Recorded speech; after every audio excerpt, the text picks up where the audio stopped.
ang mga kwento ng pag-ibig, kwento ng buhay at kwento ng pag-asa dito sa Barangay Love Stories. Love Stories. Sa panliligaw, makikita ng babae kung karapat-dapat ba niyang papasukin sa buhay niya ang isang lalaki. Dito nila makikitang pareho kung swak ba sila sa isa't isa o hindi. Ikaw kabarangay, paano ka mangilatis ng manliligaw? Dear Papa Dudut, ako nga pala si Dayan, 30 years old at hindi naman kagandahan, pero sabi nila, malakas daw ang appeal ko kaya maraming nahuhumaling sa akin. Pero dalawa lang ang pinagbigyan kong manliligaw sa akin. Ang una ay si Leo, 35 years old at ang ikalawa naman ay si Renan, 40 years old. Parehong maayos at gentleman. Ang pinagkaiba lang nila ay ang estado sa buhay. Simulan natin kay Leo. Hindi mayaman si Leo.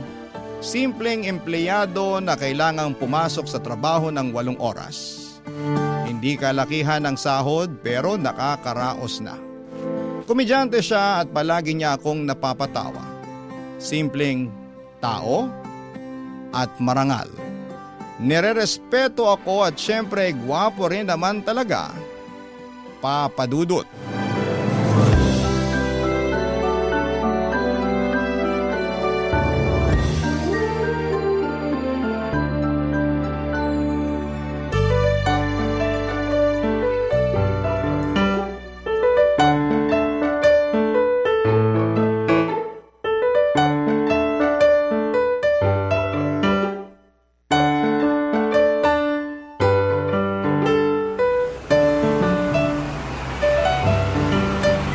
Uy, okay ka lang ba dito, Dayan?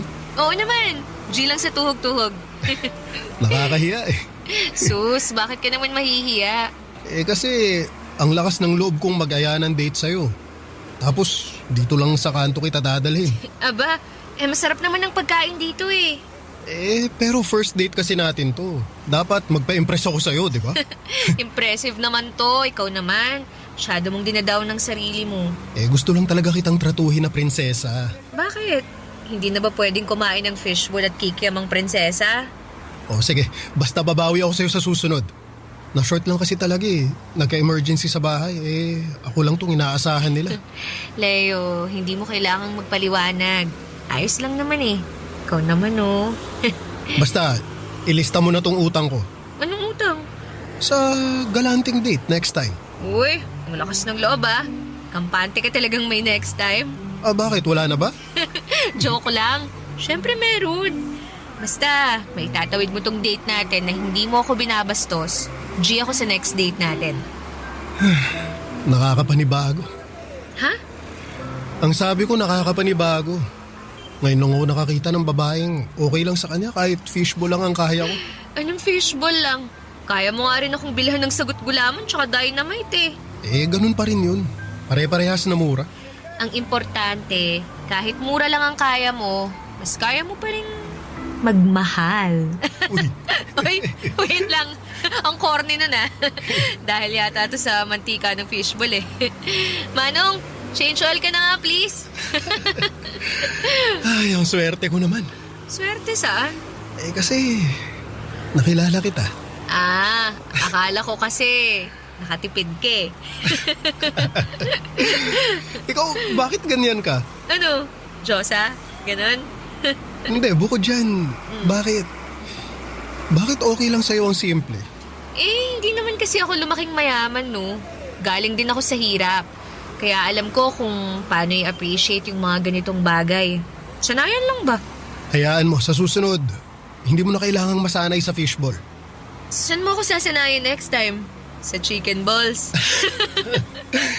Hindi, isaw ka sa akin sa susunod. Uy, pwede mong mag-request ng tukneneng next time? Ay. Ngayon alam ko na. Sige, tokneneng tayo next time. Ay. Natuwa ako sa fishbowl date namin ni Leo Papadudut. Simple lamang yon, pero marami kaming napag-usapan. Komportable ako sa kanya na magsabi ng mga bagay na naiisip ko. Alam ko kasi na hindi niya ako huhusgahan. Marami siyang points, plus points yon, Papadudut. Dumako naman tayo sa next kong manliligaw. Walang iba kundi si Renan. 10 years ang tanda ni Renan sa akin, pero kiber lang. Hindi naman ako tumitingin sa edad. Mas gusto ko nga kung mas malaki ang agwat ng edad ng lalaki sa akin. Feeling ko ay prinsesa ako at kaya niyang protektahan. At ang isa pang nagustuhan ko kay Renan Papadudut ay matalino rin siya at may class. Isa siyang negosyante at may kaya sa buhay. Marami nang napatunayan sa buhay.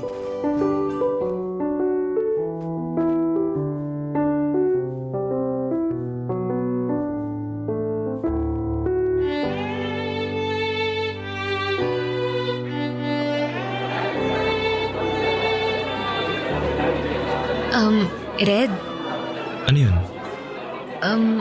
hindi ba masyadong mahal dito? Paano mo nasabi? Ito yung napapanood ko sa mga aircon na vlogger eh. Sorry, aircon na vlogger? Paano naging vlogger yung mga aircon?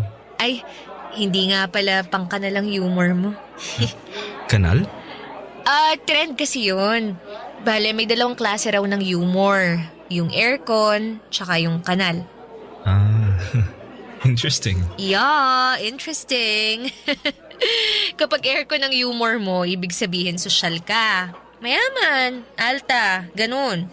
Kapag kanal naman, tulad ko. Beautiful? Hindi ko alam kung hindi mo talaga alam ang sinasabi ko o binobola mo lang ako. Alam mo, pati tawa mo pang aircon. Apakayaman. Pwede ba? Wag mo ako masyadong purihin. Normal lang akong tao, simple lang. Sus, anong simple lang? Tigilan mo nga ako. Walang simpleng tao na afford ng ganitong fine dining restaurant, no? Tapos, 5-course meal pa. Alam mo ba, ngayon ko lang to na-experience. Nung sinabi mong 5-course meal tayo tonight, akala ko kailangan kong mag-review eh. Akala ko babalik ako sa college. May pa-course-course pa kasing nalalaman eh. Napapatawa mo talaga ako. Paano? Yan lang ang ambag ko dito. Bukod sa ganda, syempre. Ganda-gandahan lang talaga ako rito ah. Uy, huwag kang umasa na makikihati ako sa bill mamaya ah. Kahit service charge, naku, wala talaga. Provider ako, Diana. Never kong pinagbayad ang mga babaeng nakadate ko. Talaga ba? What? Do you wanna pay? Syempre hindi, no? Gusto mong mag-walkout ako rito? Uy, puro ka na lang tawa dyan. Halatang hindi mo naiintindihan yung mga sinasabi ko eh. Gusto mo lang yatang maging polite eh. Hindi ah. I'm really enjoying your company. Company? Purita lang ako, Red. Di ko afford magtayo ng company. Your sense of humor is great. Honestly, wala pa akong nakilalang babaeng katulad mo before. Alam mo, na-appreciate ko yung mga papuri mo sa akin. Papuri naman yung sinabi mo, no? Oo. Pero, hinay-hinay lang sa English ha. Kasi anytime, pwede akong bumulagta rito eh. Baka alam mo na, nosebleed ako. Uy, hindi ako mayaman na social, Red. Bakit ako? Why not? Hindi nga tayo magkatulad eh. Magkaibang estado ng mga buhay natin. Sa pelikula lang to legit eh. Diana, mga material na bagay lang ang pinagkaiba natin. Huwag mo nang isipin yun masyado. Ang importante, masaya akong kasama ka. Napapatawa mo ako. Tingnan mo to. Kaya naman palang magtagalog ng straight eh. Gusto pa kasing paduguin yung ilong ko.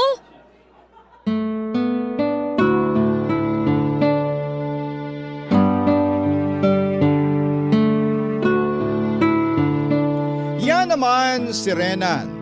Kahit na hindi kami magkaestado sa buhay ay hindi niya pinaramdam sa akin na maliit akong tao.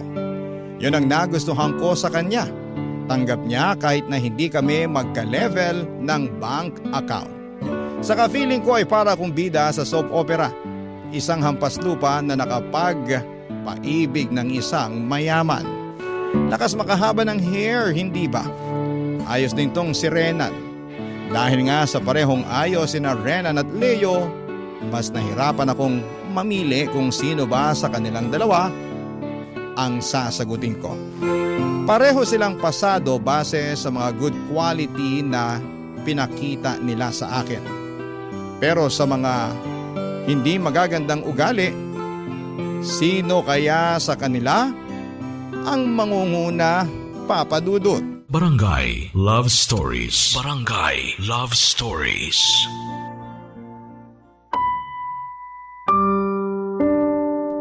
Ang exciting ang magpaligaw. Dati sa isa lamang ako nagpapaligaw. Doon na sigurado akong sasagutin ko sa dulo para wala ng stress sa pagpili. Pero nung binago ko ang mindset ko at sinabing kailangan kong makilatis at maranasan kung paanong maligawan ng sabay-sabay, ay doon naman ako mas lalong nahirapan, Papa Dudut. Mahirap pero na-enjoy ko naman. Lakas makababae kapag ligawin ka talaga. Sa pagpapatuloy ng pagpapakitang gilas ng dalawang manliligaw ko ay marami pa akong nalaman sa kanila na hindi ko nagustuhan sa simula. Wala naman kasing perpekto. May mga hindi tayo magagandang ugali. Bahala ka na lang talagang mamili kung ano ang red flag ang kakayanin mong makita sa pang-araw-araw. Simulan po natin kay Leo.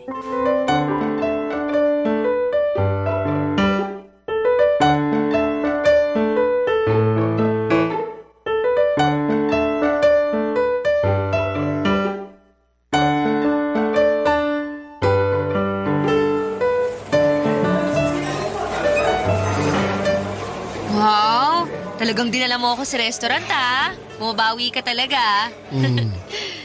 Sabi ko naman sa'yo, babawi ako eh. Lahat ng pangako, tinutupad ko. Sus, ganyan naman kayong mga lalaki sa simula eh. Tutupad ko nun ng pangako, pero kapag nahook na kaming mga babae, saka kayo bibitaw. Kampante na kayo eh. Nakuha nyo na kami. Grabe ka, ang laki naman ng galit mo sa aming mga lalaki. Sa true lang, no? Damay na naman kaming matitinong lalaki. O bakit? Matino ka ba talaga? Oo naman. O patunayan mo. O magtanong ka. Sige nga. Anong zodiac sign mo? Anong kinalaman ng zodiac sign ko sa pagiging matino? Hindi naman doon nakikita yun. Minsan kasi, kaya nung i-prove kung matino ka ba talaga.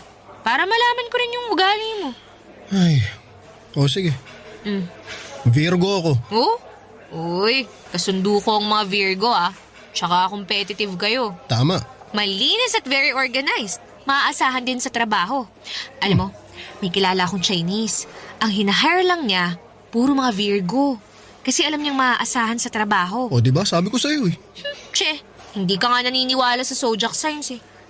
Ngayong nalaman ko na maganda pala ang qualities naming mga Virgo, syempre, naniniwala na ako. Ay nako, pero seryoso. Anong plano mo sa buhay? Umasenso. Leo, lahat naman tayo gusto yan, no? Sino bang gustong malugi sa buhay? Kaloka to. 5 years from now, dapat manager na ako sa office namin. Alam kong kaya ko naman eh. Nagsabi na rin ako sa boss ko. Sinendan ko na rin siya ng credentials ko para maipila na ako. Tinanggap naman niya at di naman sa pagyayabang pero naniniwala siya sa galing ko. Habang hinihintay ko yun, meron pa akong naiisip na negosyo. Since mahilig ako sa mga motor, bala kong simulan sa pagbebenta ng mga pyesa.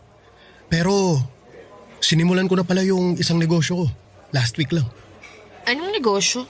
Yung paglilinis ng mga helmet ng mga rider. Lalo na yung mga nasa motorcycle ride-hailing service. Di ba, laging reklamo, mga maaasim yung mga helmet nila. Saka, maganda rin yun na panimula ko para makipag-small talk sa rider sa ibang kailangan nila. Magagamit ko yun balang araw kapag nagsimula na akong magbenta ng mga kailangan ng riders. Ay, in fairness, ang galing mo naman doon. Wagi ka Hindi ko inaasahan ang sagot mong yan Sabi mo nga, di ba? Kaming mga Virgo, mga competitive. O ano, napatunayan ko na bang Virgo ako? Napatunayan mo sa aking maayos kang tao at may pakialam sa future. At kung papalarin na makasama kita sa future, gusto ko bumuo tayo ng pamilya. Alam mo, tinatamaan na ako ng kilig sa mga sinasabi mo Pero mag-bill out na tayo kasi nag-aabang na yung waiter sa suno ko. Padabog na rin silang nag-aayos ng mga upuan. Wala tang pinapaalis na tayo. Naku, oo nga no. Tayo na lang pala yung customer dito. Napasarap yung kwentuhan eh. Waiter, pa-bill out na po. Leo, kailangan ko bang mag-ambag? Hindi, akong bahala dito. Sabi ko nga sa'yo, ikaw ang reyna ko, di ba?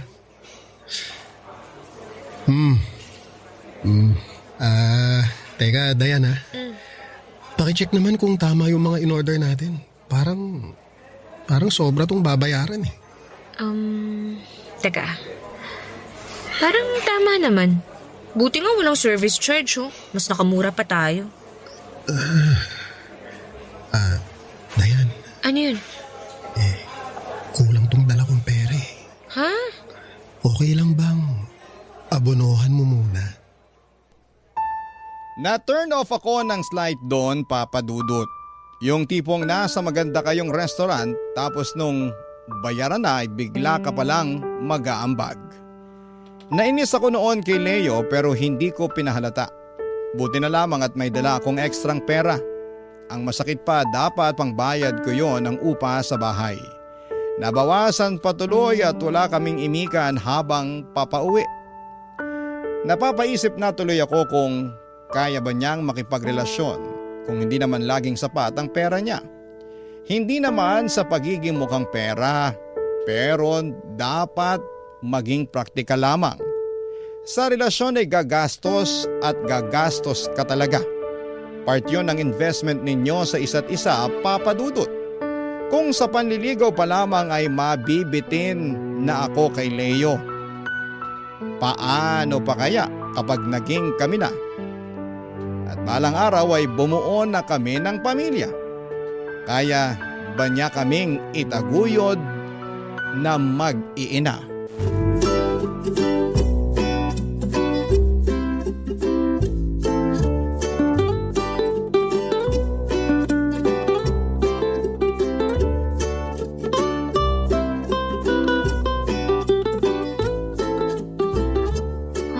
Grabe!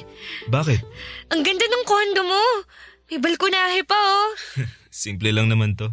Pahambol pa nga. Tama na nga yung kakadungaw mo dyan sa balcony. Baka malula ka pa eh.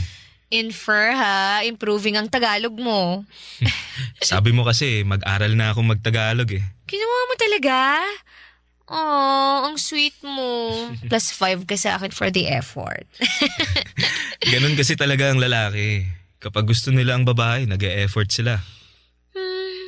Ilang babae na ba ang in-effortan mo? Tawa lang yung sagot. Mukhang naparami po Hindi naman kasi magandang pag-usapan yung past. Future pwede. Try natin. Okay. Anong plans mo sa future? Yumaman. Baka yumaman pa lalo.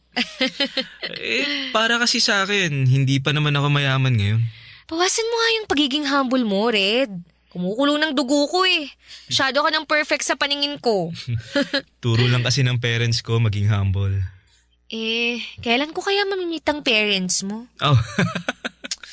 Yan na naman tayo Puro na lang tawa kapag hindi sure isasagot no? Hindi naman.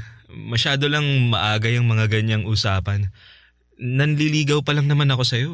Marami pang pwedeng mangyari. So parang ang lagay negative ang mga susunod na mangyayari. Hindi naman negative. Realistic lang. Nakalusot ka ron. Sige, pagbibigyan ko yan. Tara sa living room. Let's watch something. Teka lang. Chill ka lang. May itatanong pa ako I hope this isn't about the future because you're making me feel uneasy. Hala, nag-English na naman. Gusto mo lang akong sumatap Let's just enjoy the night, okay? Alam mo, mas may enjoy ko kung mababawasan yung ino-overthink ko. Ano bang ino-overthink mo? ready ka ba sa commitment at family sa future? Kasama ako. Wait, teka lang ha. So hindi. Masyado pang maaga para pag-usapan yan, Dayan. So hindi nga. Oo, siguro. Baalang araw. Someday. Yes. Baka magkaroon tayo ng family. Kasal? I don't believe in marriage.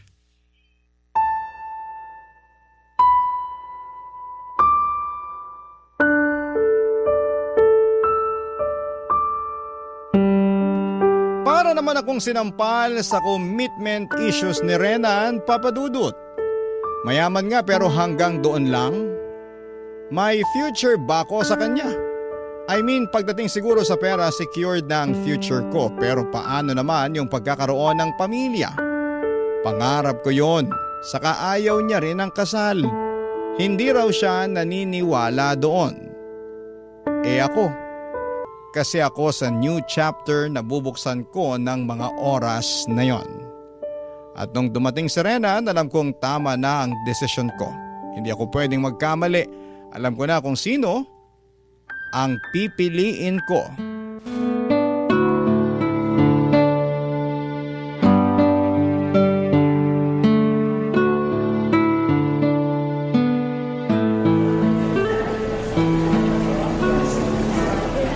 Saan mo gustong pumunta mamaya after natin mag-coffee? Dito lang. Ha? Sure ka? Gusto mo, sa condo na lang ulit tayo. Hindi pa natin natatapos yung movie na pinanood natin last time eh. Order na lang tayo. Wag na. Okay na ako rito. Tatambay lang tayo dito, magdamag? Sandali lang naman tayo rito eh. May lakad ka ba after this? Meron sana. Pero kailangan muna nating mag-usap. Tungkol saan? Red, nakapag-decide na ako tungkol sa atin. Really? Sasagutin mo na ba ako? Teka, ginagaya mo ba ako? Tumatawa ka pag ayaw mong sumagot? Sasagot pa rin naman ako. Pero hindi yung inaasahan mo. Oh. Busted ako? Ganun ba? I'm sorry ah. Hindi lang siguro tayo match. Kasi, alam mo, sa totoo lang, ikaw naman talaga yung pangarap ko eh. Pangarap ng mga babae. Gwapo, mayaman, gentleman. Pero bakit? Pero, mas kailangan ko siguro yung lalaking may diretsong plano sa akin sa future. Oh, tawa na naman, walang maisagot. I totally get it. I guess I'm just wired a little differently regarding commitment. No worries though. We're okay. Oo, tsaka humanap ka na lang din ng babae na kaya kang sabayan sa pag-i-English mo. Mahihirapan ka lang sa akin eh. Goodbye, Diana. Bye.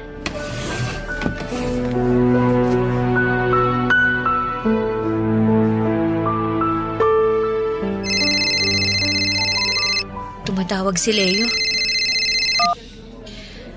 Hello, Leo? Dayan, San ka na? Tuloy ba tayo mamayang 5 p.m.? oo naman. Huwag kang magkakancel ha.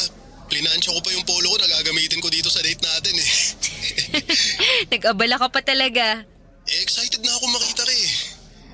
Ilang araw ka nang hindi nagpaparamdam sa akin. Alam mo, kinabahan talaga ako. Mabuti na lang, niyaya mo akong mag-date ngayon. Sorry ah. May kailangan lang kasi akong pag-isipan eh. Pero ngayon ayos na ako. Nakapag-desisyon na ako. Kung ano man yung desisyon na pinag-isipan mo ng matagal, sana maging maayos yung kalabasan. Ha? Oo naman. Alam kong magiging maayos to. Pero tawagan kita mamaya after 10 minutes, okay lang? Saan ka ba? Papunta ako sa friend ko na may utang sa akin eh. Babayaran na niya yung inutang niya. Wow, nagpapautang ka na pala ah. Hindi nga sana eh. Naawa lang ako kasi may pinagdadaanan sa pamilya. Mabuti nga, magbabayad na siya. Mababayaran ko na rin yung inutang ko sa'yo. Inutang? Yung inabunuhan mo nung last date natin. Hoy, hindi mo na kailangang bayaran yun. Share ko yun sa date natin. Hindi pwede. Ako magbabayad nun dapat. Sabi ko naman sa'yo, itatrato kita na parang Reyna, di ba? Hindi man sobra yung ma-provide ko sa'yo tulad ng iba. Pero kung ano mang meron ako, ibibigay ko lahat sa'yo.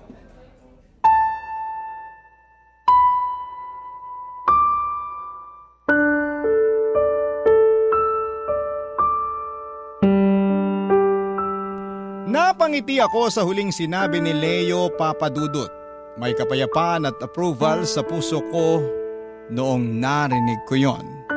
Tama ang desisyon kong siya ang piliin ko. Alam kong mabuting tao siya at may pangarap. Hindi man sobra ang meron siya sa ngayon pero alam kong pagtatrabahuhan niya, hindi lang ang pangarap niya kundi ang relasyon naming dalawa. Excited na akong makasama siya sa future. Hindi ako nagmamadali dahil alam ko naman na doon din ang punta noon. Pinalipas ko pa ang ilang araw bago ko siya sinurpresa sa pagsagot ko sa kanya. Nag-date kami kung saan kami nagsimula. Kung saan ko siya unang nakilala, Papadudut.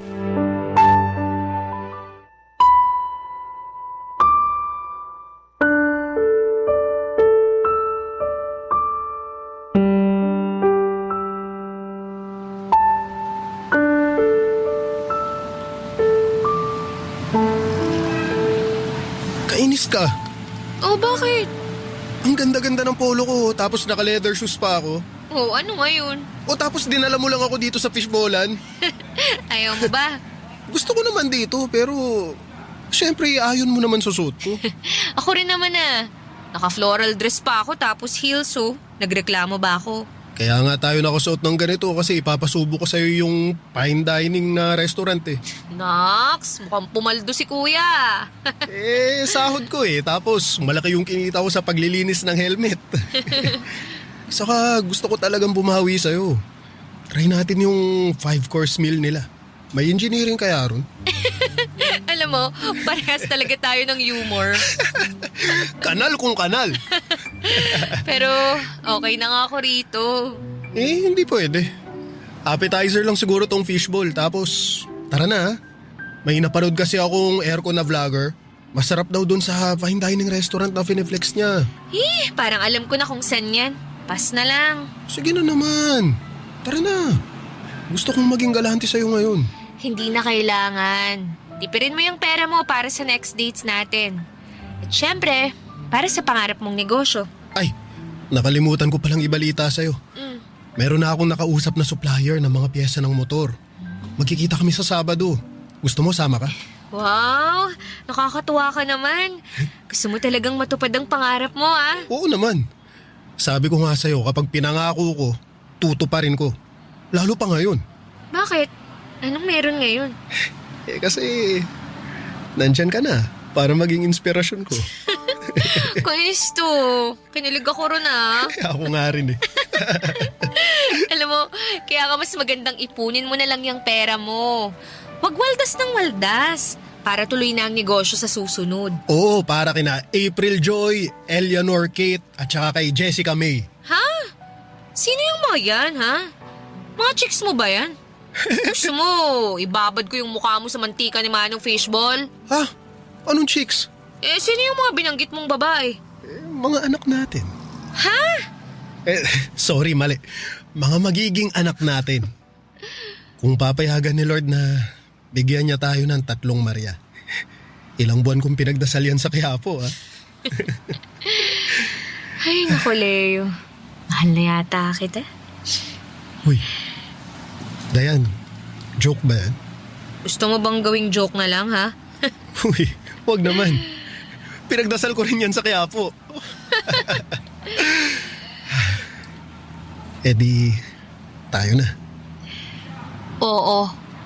At witness lahat ng nakababad na fishball sa mantika ni Manong. Walang halong pagsisisi na si Leo ang pinili ko sa dulo. Marami mga marites ang nagsasabi na hindi ako naging praktikal. Bakit daw yung walang pera ang pinili ko? Natatawa na lamang ako na akala mo ay may ambag sila sa buhay ko. Hindi nila alam kung bakit si Leo ang pinili ko, hahayaan kong gano'n na lamang. Sa ngayon, Papa Dudut, ay sobrang saya ko at sobrang payapa ng puso ko na si Leo ang kasama ko. Walang araw na hindi ako nagpapasalamat sa Diyos dahil binigyan niya ako ng kalinawan sa kung sino ba ang niregalo niya sa akin na makakasama ko sa panghabang buhay. Maraming salamat po sa pagbasa ng aking liham, ang inyong kapuso at ka-barangay forever. Dayan. Ano ang masasabi mo sa ating Barangay Love Stories today? Aabangan namin yan sa aming comment section.